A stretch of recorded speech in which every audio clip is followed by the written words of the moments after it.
Story को like, share और channel को सब्सक्राइब करना मत भूलिए। अगली शाम अनाया अपनी ब्लैक एसयूवी लेकर वानिया के स्टूडियो के बाहर पहुंची। वानिया बाहर आई।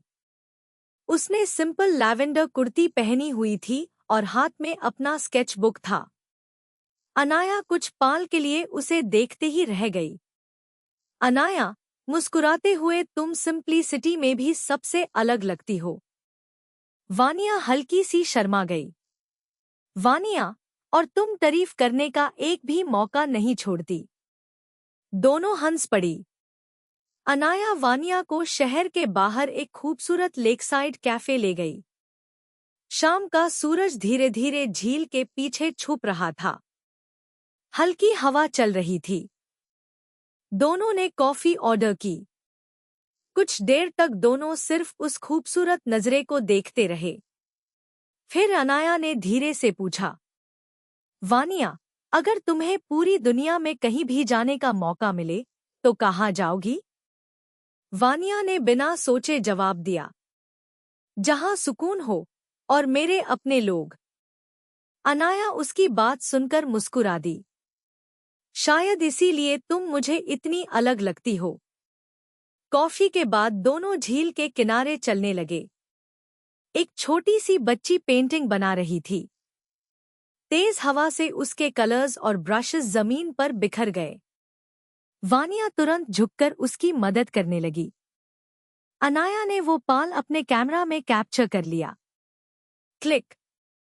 वानिया ने हैरानी से पूछा, फोटो क्यों ली? अनाया ने कैमरा की स्क्रीन दिखाते हुए कहा, क्योंकि असली खूबसूरती चेहरे में नहीं, दिल में होती है। वानिया की आंखों में एक अलग ही चमक आ गई। उसने पहली बार महसूस किया, अनाया सिर्फ उसकी मुस्कान नहीं, उसके दिल को भी देख लेती है। झील के शांत पानी में दोनों का अक्स एक साथ नजर आ रहा था।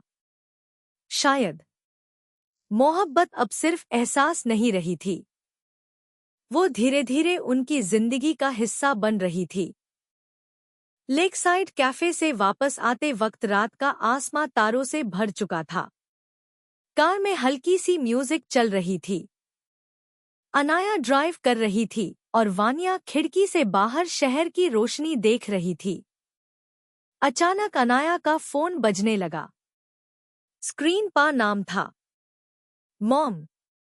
अनाया ने कहा ब्लूटूथ से कॉल रिसीव की। नैना, बेटा, डिनर किया? अनाया, अभी घर आ रही हूँ, मॉम।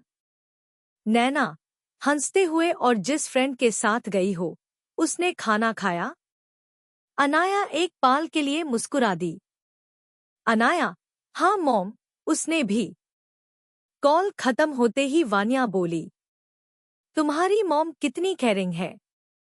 अनाया की आंखों में प्यार साफ दिख रहा था। मेरी फैमिली मेरी सबसे बड़ी स्ट्रेंथ है। अगले दिन नैना ने अनाया से कहा, इस संडे अपनी दोस्त को लंच पा बुला लो।